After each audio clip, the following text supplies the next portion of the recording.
Hello friends, welcome to the success Kendra. Friends देखिए, Bihar police constable की 2023 में 21,391 पदों पर जो वैकेंसी आई हुई है फ्रेंड्स, उसके लिए हम लोग वीवीआई क्वेश्चन यानी कि जो महत्वपूर्ण प्रश्न हैं उनको हम लोग एपिसोड वाइज कवर कर रहे थे। और ये सारे प्रश्न जो है यह 10th लेवल पर आधारित प्रश्न है। आज हमारा यह 5वां एपिसोड है। इससे पहले मैंने आपको 4 एपिसोड कवर करा दिया था। अगर आपने उनको नहीं देखा है तो ज़रूर देख लीजिएगा, लिंक आपको डिस्क्रिप्शन बॉक्स में मिल जाएगा। प्रीवियस ईयर का क्वेश्चन पेपर मैंने कवर कराया हुआ है और बिहार पुलिस में अब तक जितने भी हिस्ट्री के यानी कि इतिहास के प्रश्न पूछे गए हैं उनको भी मैंने आपको कवर करा दिया है। अगर आपने उन सभी वीडियोज़ को नहीं देखा है तो ज़रूर देख लीजिएगा, लिंक डिस्क्रिप्शन बॉक्स में मिल जाएगा। मैंने सबका प्लेलिस्ट बना दिया है, सारे वीडियोज़ आपको एक ही जगह मिल जाएंगे। चैनल को सब्सक्राइब कर लीजिए और जो बेल आइकन है, घंटी का निशान है, उसको ज़रूर दबा लीजिएगा ताकि जब भी बिहार पुलिस कांस्टेबल 2023 भर्ती से संबंधित कोई भी इम्पोर्टेंट वीडियो अपलोड किया जाए तो उसका नोटिफिकेशन सबसे पहले आपके पास पहुंच जाए। तो चलिए फ्रेंड्स, बिना देरी किए हुए सेशन आज के स्टार्ट करते हैं। पहले प्लीज़ वीडियो को लाइक कर दीजिए और जब सेशन समाप्त होगा तो इसे कम से कम एक ग्रुप में या अपने फ्रेंड्स के पास ज़रूर शेयर कर दीजिएगा। फ्रेंड्स, आज के सेशन का पहला प्रश्न पढ़ेंगे। पहला प्रश्न है कि भारतीय संविधान का कौन सा अनुच्छेद सहकारी समितियों यानी कि कोऑपरेटिव सोसाइटीज के संवर्धन से संबंधित। और लास्ट में अपना अपना स्कोर आप लोग कमेंट करके जरूर बताइएगा। देखिए ध्यान दीजिएगा फ्रेंड्स, भारतीय संविधान का जो अनुच्छेद 43 ख, हिंदी में इसको हम लोग 43 ख कहेंगे और अंग्रेजी में इसको हम लोग 43 बी कहेंगे। 43 बी जो है यानी 43 ख जो है, यह अनुच्छेद सहकारी समितियों के प्रोत्साहन से संबंधित है, यानी कि कोऑपरेटिव सोसाइटी के संवर्धन से संबंधित अनुच्छेद जो है यह 43 बी हो जाएगा। नेक्स्ट क्वेश्चन है हमारा, काफ़ी इंपॉर्टेंट क्वेश्चन है और सारे के सारे इंपॉर्टेंट क्वेश्चंस को ही मैंने शामिल किया हुआ है। देखिए फ्रेंड्स, दूसरा प्रश्न है कि मतदान की आयु 21 वर्ष से घटा करके 18 वर्ष जो है किस संविधान संशोधन के द्वारा किया गया। तो इसका correct answer option number A हो जाएगा, 61वां संविधान संशोधन, जो कि कब हुआ था तो 1989 में हुआ था। ठीक है फ्रेंड्स, इसी के द्वारा जो है मतदान की आयु 21 वर्ष से घटा करके 18 वर्ष कर दी गई। ठीक है, ध्यान रखेंगे। चलिए नेक्स्ट क्वेश्चन है हमारा, अगला प्रश्न है कि भारतीय संविधान की उद्देशिका में 42वें संविधान संशोधन द्वारा निम्न में से कौन सा शब्द नहीं जोड़ा गया था। देखिए 42वां संविधान संशोधन जो है यह हुआ था कब, तो फ्रेंड्स यह हुआ था 1976 में। ठीक है, और इसमें जो है व्यापक संशोधन किया गया था। इसी के कारण जो है इसको मिनी कॉन्स्टिट्यूशन यानी कि लघु संविधान भी कहा जाता है। अगर आपसे पूछा जाए कि लघु संविधान जो है किस संविधान संशोधन को कहा जाता है तो आपको याद रखना है 42वां संविधान संशोधन। ठीक है, जो कि 1976 में हुआ था और इसी के द्वारा संविधान की उद्देशिका में समाजवादी, पंथ निरपेक्ष और अखंडता शब्द जोड़े गए थे। गणराज्य शब्द जो है यहाँ पर ध्यान दीजिएगा, यह मूल संविधान की उद्देशिका में पहले से ही वर्णित था, तो यह नहीं जोड़ा गया। अगला प्रश्न है हमारा कि नीति आयोग के वर्तमान उपाध्यक्ष कौन है। देखिए नीति आयोग जो था यह योजना आयोग का जगह लिया। क्लियर है। अच्छा, नीति आयोग का फुल फॉर्म क्या होता है, तो नीति आयोग का जो फुल फॉर्म होता है फ्रेंड्स, यह होता है national institution for transforming India. इसका जो गठन हुआ था 1 जनवरी 2015 को हुआ था। ठीक है, योजना आयोग के स्थान पे भारत के जो प्रधानमंत्री होते हैं इसके पदेन अध्यक्ष होते हैं, यानी कि वर्तमान में श्री नरेंद्र मोदी जी नीति आयोग के अध्यक्ष हैं और उपाध्यक्ष जो हैं ये सुमन बेरी हैं। Option number D right answer हो जाएगा। नेक्स्ट क्वेश्चन है हमारा कि बिहार विधानसभा में सीटों की संख्या क्या है, बताइएगा करेक्ट आंसर इसका क्या होगा। तो देखिए बिहार विधानसभा पूछा गया है तो सीटों की संख्या 243 है। वहीं अगर आपसे पूछा जाता विधान परिषद में सीटों की संख्या कितनी है तो 75 है। इसको भी आप निश्चित रूप से ध्यान रखेंगे। ठीक है, चलिए नेक्स्ट क्वेश्चन कर लेंगे। अगला प्रश्न है कि भारत के 50वें मुख्य न्यायाधीश जो हैं कौन हैं। तो देखिए राइट आंसर इसका क्या हो जाएगा, तो राइट आंसर जो हो जाएगा ये आपका DY चंद्रचूड़ हो जाएगा। Option number A correct answer हो जाएगा। ठीक है, और 49वां पूछा जाए तो 49वें जो मुख्य न्यायाधीश थे ये कौन थे, तो उदय उमेश ललित। ठीक है, उदय उमेश ललित ये 49वें थे। अगला प्रश्न है हमारा कि लोकसभा को भंग कर सकता है, लोकसभा को भंग कर सकता है कौन, तो देखिए प्रधानमंत्री के परामर्श पर जो है राष्ट्रपति लोकसभा को समय से पूर्व भी भंग कर सकता है?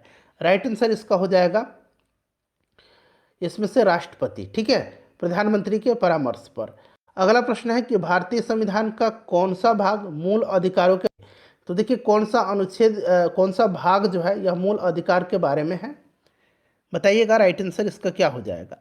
तो देखिए फ्रेंड्स, अगर हम बात करें तो भाग 3 में जो है अनुच्छेद 12 से लेकर के 35 तक में मूल अधिकार हैं, फंडामेंटल राइट्स हैं। इसको कहाँ से लिया गया है? तो संयुक्त राज्य अमेरिका के संविधान से लिया गया है। अच्छा, अभी आप कमेंट करके मुझे बताएंगे कि वर्तमान में कितने फंडामेंटल राइट्स हैं, यानी कि कितने मूल अधिकार हैं, ठीक है। चलिए, अच्छा भाग 1 में क्या है? तो भाग 1 में संघ और उसका राज्य क्षेत्र है। भाग 2 में क्या है? नागरिकता है। भाग 3 में मूल अधिकार है। भाग 4 में नीति निर्देशक तत्व है। चलो, उसके बाद देखिएगा कि सरकारिया आयोग बनाया गया था। सरकारिया आयोग, सभी ऑप्शंस को ध्यान से देख लीजिए।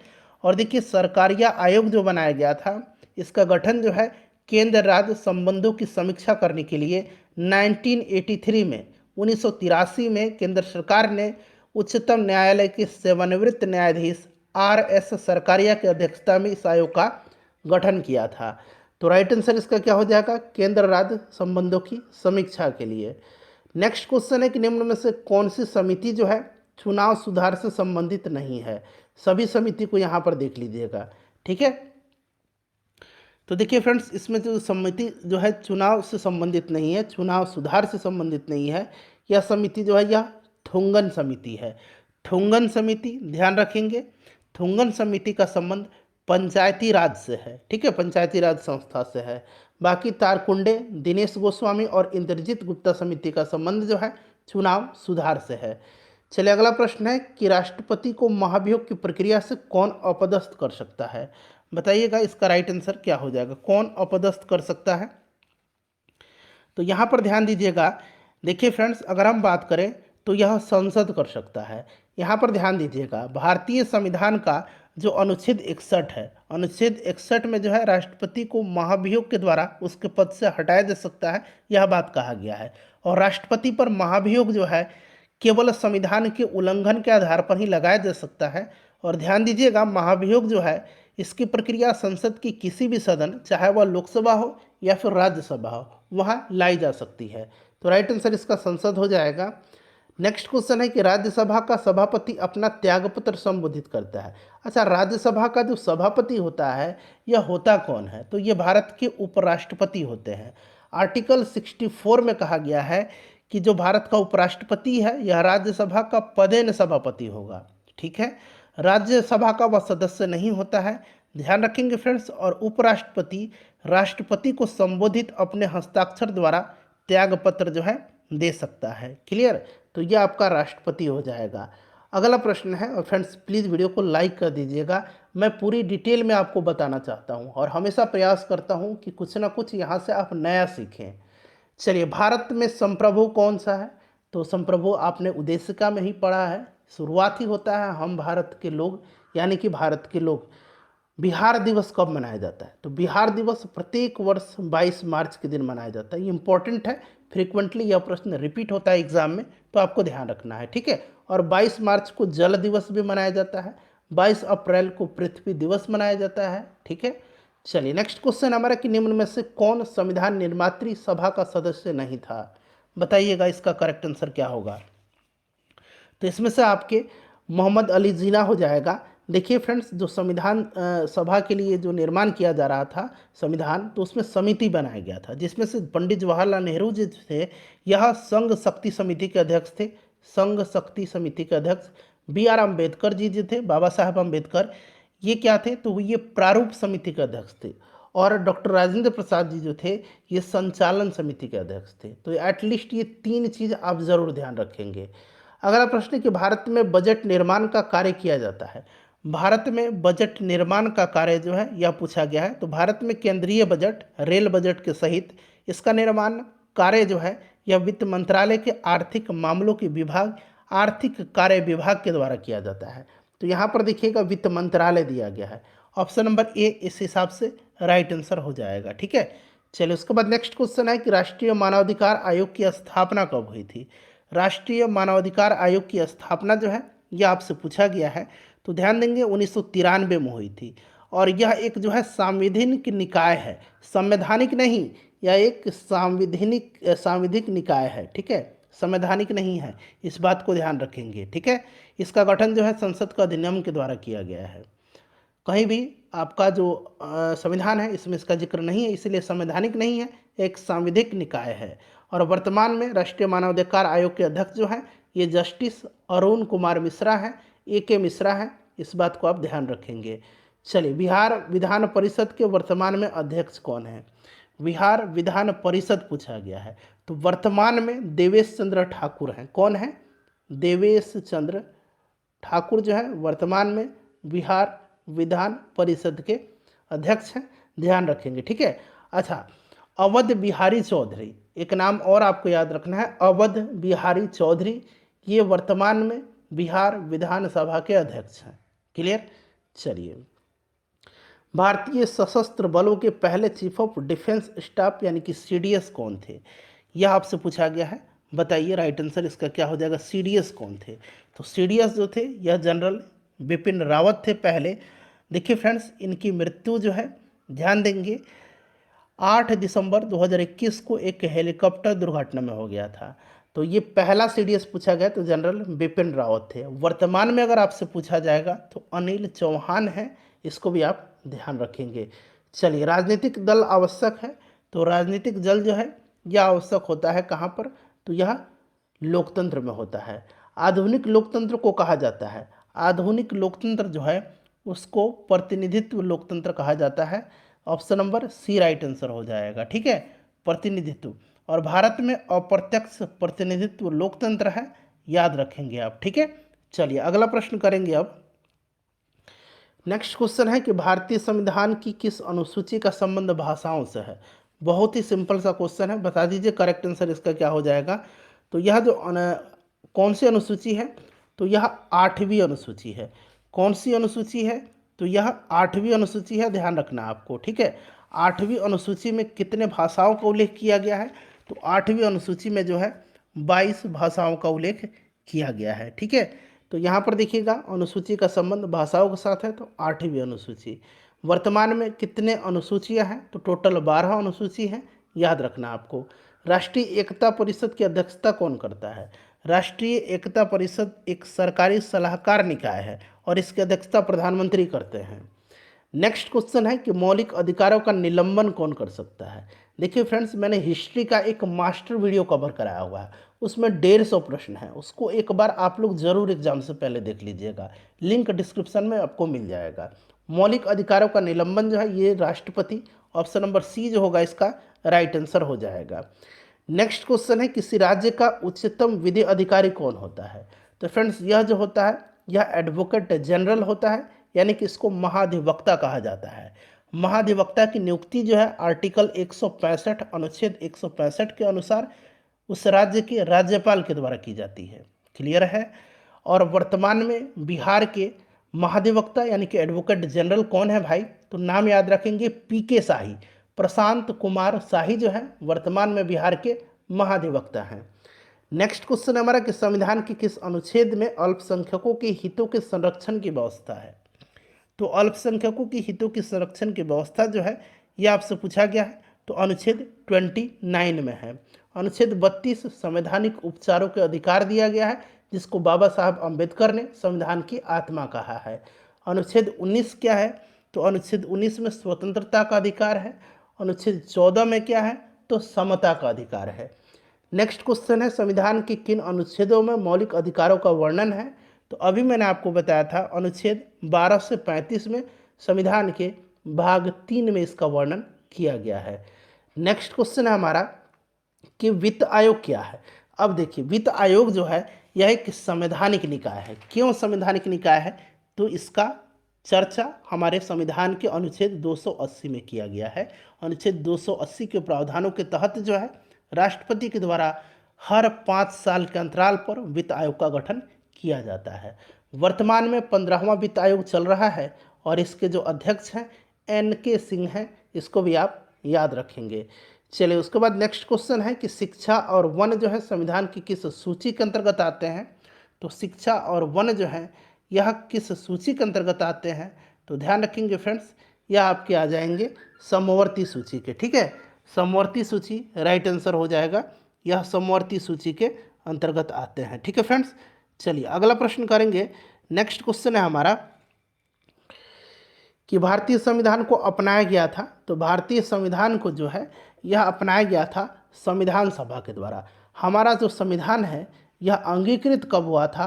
तो 26 नवंबर 1949 को संविधान सभा के द्वारा अंगीकृत किया गया था, 26 नवंबर 1949 को। और पूर्णतः जो है हमारा संविधान लागू कब हुआ था? तो 26 जनवरी 1950 से पूर्णतः यह लागू हुआ था। नेक्स्ट क्वेश्चन है, भारतीय संविधान के निम्नलिखित अनुच्छेदों में से कौन सा अनुच्छेद राज्य की सरकारों को ग्राम पंचायतों को संगठित करने का निर्देश देता है? तो फ्रेंड्स यह जो निर्देश देता है यह आपसे पूछा गया है, तो यह आर्टिकल 40 है। कौन सा आर्टिकल है? तो आर्टिकल 40 है। ठीक है, याद रखेंगे आर्टिकल 40। चलिए नेक्स्ट क्वेश्चन, अनुच्छेद 32 संवैधानिक उपचारों का अधिकार है। अनुच्छेद 51 जो है अंतर्राष्ट्रीय शांति और सुरक्षा की अभिवृद्धि से संबंधित है। ऑप्शन बी होगा राइट आंसर इसका। देखिए, राष्ट्रपति के चुनाव में भाग लेने वाला निर्वाचक मंडल में होता है। तो देखिए फ्रेंड्स, अगर हम बात करें तो राष्ट्रपति के निर्वाचक मंडल में केंद्र शासित प्रदेश जो पुडुचेरी है और जो दिल्ली है उसके निर्वाचित सदस्य भाग लेते हैं। ठीक है, और संसद के दोनों सदनों तथा राज्य विधानसभाओं के निर्वाचित सदस्य। ठीक है, तो ऑप्शन नंबर लोकसभा, राज्यसभा और सभी राज्यों के विधानसभा के निर्वाचित सदस्य इसका करेक्ट आंसर हो जाएगा। संपत्ति के अधिकार को भारतीय संविधान के किस संशोधन के द्वारा मौलिक अधिकार की सूची से हटा दिया गया था? बताइएगा राइट आंसर इसका क्या होगा। देखिए, करेक्ट आंसर जो होगा फ्रेंड्स यह आपका कौन सा हो जाएगा इसमें से? तो करेक्ट आंसर आपका हो जाएगा 44वां संविधान संशोधन 1978 के द्वारा संपत्ति के अधिकार को मौलिक अधिकार की सूची से हटा दिया गया और इसको जो है अब एक कानूनी अधिकार के रूप में रखा गया है। अगला प्रश्न करेंगे कि भारतीय संविधान में पहला संशोधन किस वर्ष किया गया था? तो पहला संशोधन जो है यह 1951 में किया गया था। कब किया गया था? तो 1951 में। ठीक है, याद रखेंगे। कैसे आप याद रख सकते हैं? तो यहाँ पर आप देखिए, याद इसको रख सकते हैं किस प्रकार से। तो यहाँ पहला और 1951 में एक आ रहा है, तो इस तरह से आप इसको ध्यान रखेंगे। ठीक है, चलिए, जिस समिति की सिफारिश पर भारत में पंचायती राज की स्थापना की गई उसका अध्यक्ष कौन था? उसका अध्यक्ष पूछा गया है। तो देखिए फ्रेंड्स, आपको याद होगा कि बलवंत राय मेहता समिति की सिफारिश पर जो है यह किया गया था, तो बलवंत राय मेहता समिति राइट आंसर हो जाएगा। ठीक है, और भारत में पंचायती राज का शुभारंभ जो है ये 2 अक्टूबर 1959 को जो है प्रधानमंत्री, उस समय के तत्कालीन प्रधानमंत्री पंडित जवाहरलाल नेहरू जी के द्वारा राजस्थान के नागौर से किया गया था। नेक्स्ट क्वेश्चन हमारा कि पंचायत के चुनाव कराने हेतु निर्णय किसके द्वारा लिया जाता है? तो यह राज्य सरकार के द्वारा जो है लिया जाता है। ठीक है, चलिए उसके बाद नेक्स्ट क्वेश्चन है कि निम्नलिखित में से किस संविधान संशोधन अधिनियम को लघु संविधान यानी कि मिनी कॉन्स्टिट्यूशन कहा गया है? अभी मैंने आपको बताया है पूरी डिटेल में इसके बारे में। ठीक है, आंसर आप कमेंट करके बता दीजिए। चलिए उसके बाद देखिएगा कि राष्ट्रीय आपातकाल के समय लोकसभा की अवधि को प्रथम बार राष्ट्रपति के द्वारा कितने समय के लिए बढ़ाया जा सकता है? बताइए, करेक्ट आंसर इसका क्या हो जाएगा? कितने समय के लिए इसको बढ़ाया जा सकता है? तो यहाँ पर ध्यान दीजिएगा, इसको बढ़ाया जा सकता है 1 वर्ष के लिए, लेकिन प्रत्येक 6 माह में संसद की स्वीकृति आवश्यक होती है। तो यहाँ पर 1 साल यानी कि 12 महीने राइट आंसर हो जाएगा। कार्यपालिका से न्यायपालिका का पृथक्करण का निर्देश संविधान के किस अनुच्छेद में दिया गया है? यह अनुच्छेद आपसे पूछा गया है, बताइए किस अनुच्छेद में दिया गया है? तो यहाँ पर ध्यान दीजिएगा, सबसे पहले तो जान लीजिए कि यह जो है फ्रेंड्स यह आपके राज्य की नीति निर्देशक सिद्धांत में आता है। ठीक है, और यह अनुच्छेद दिया गया है किसमें? तो अनुच्छेद 50 में है। अनुच्छेद 51 में मैंने बताया था अंतर्राष्ट्रीय शांति और सुरक्षा की अभिवृद्धि है। अनुच्छेद 48 में कृषि और पशुपालन का संगठन है और अनुच्छेद 49 में राष्ट्रीय महत्व के संस्मारकों का संरक्षण है। चलिए, निम्नलिखित में से कौन सा संविधान संशोधन निर्दिष्ट करता है कि ग्राम पंचायत में 1/3 सीटें महिलाओं के लिए आरक्षित होनी चाहिए? बहुत ही इंपॉर्टेंट क्वेश्चन है फ्रेंड्स, बता दीजिए इसका राइट आंसर क्या हो जाएगा? तो देखिए, यह जो है 73वां संविधान संशोधन है। ठीक है, इसी के तहत जो है पंचायती राज को एक संवैधानिक दर्जा मिला। ठीक है, और इसका जो यहाँ पर ध्यान देंगे अनुच्छेद 243 जो है, अनुच्छेद 243 के अनुच्छेद डी में, ठीक है, अनुच्छेद 243 डी के आधार पर पंचायती राज में महिलाओं को 1/3 सीटें आरक्षित किया गया है, ठीक है। और याद होगा आपको कि अपना राज्य बिहार पहला राज्य रहा जहां महिलाओं के लिए 50% स्थान आरक्षित किया गया, ठीक है। तो ये बात भी ध्यान रखेंगे। उसके बाद देखिए, राज्यसभा धन विधेयक को अधिकतम कितने समय तक रोक सकती है? धन विधेयक को अधिकतम जो है यह 14 दिन के लिए रोक सकती है, ठीक है। मात्र 14 दिन के लिए अधिकतम यह रोक सकती है।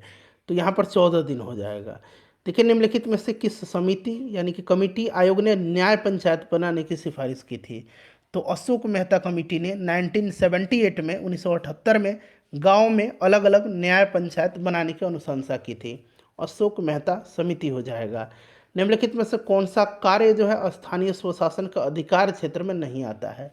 स्थानीय स्वशासन के अधिकार क्षेत्र में नहीं आता है। बताइए राइट आंसर इसका क्या हो जाएगा? तो इसका जो करेक्ट आंसर हो जाएगा वो सार्वजनिक अनुशासन का रख रखाव नहीं आएगा। स्वास्थ्य, स्वच्छता, जन उपयोगी सेवा, ये सभी आएगा। नेक्स्ट क्वेश्चन, लोकलेखा समिति अपनी वार्षिक रिपोर्ट किसे पेश करती है? अब यहाँ पर देखिए, लोकलेखा समिति के बारे में पूछा गया है। लोकलेखा समिति के बारे में आपको याद भी होगा, कई बार मैंने आपको बताया भी है। अब यहाँ जो भी मैं बता रहा हूँ उसको आप ध्यान से सुन लीजिए। देखिए, लोकलेखा समिति संसद की आर्थिक मामलों की एक समिति है और यह एक अस्थायी समिति है। इस समिति में लोकसभा के 15 सदस्य और राज्यसभा के 7 सदस्य, यानी कि टोटल इसमें 22 सदस्य होते हैं। इस समिति का जो अध्यक्ष होता है, लोकसभा का मुख्य विपक्षी दल होता है उसका कोई सदस्य होता है। और यह समिति जो है नियंत्रक महालेखा परीक्षक की जांच की प्रतिवेदन की समीक्षा करती है और अपना वार्षिक समीक्षा रिपोर्ट जो है लोकसभा के अध्यक्ष को सौंपती है। तो यह लोकसभा अध्यक्ष हो जाएगा। और खास करके जो लोकसभा में उसमें विपक्षी दल का जो नेता होता है वही जो है इसका अध्यक्ष जेन्युइनली बनाया जाता है। 1 वर्ष का कार्यकाल होता है इस समिति का, ध्यान रखेंगे। निम्नलिखित में से संसद का अंग कौन सा है? तो यह संसद जो हमारी लोकसभा, राज्यसभा और राष्ट्रपति से मिलकर के बनी है। आर्टिकल 79 के अनुसार संसद का गठन किया जाता है। संसद में लोकसभा, राज्यसभा और राष्ट्रपति तीनों शामिल होते हैं, ठीक है। चलिए, अगला प्रश्न है कि अनुच्छेद 370 का संबंध किस राज्य के विशेष प्रावधान से था?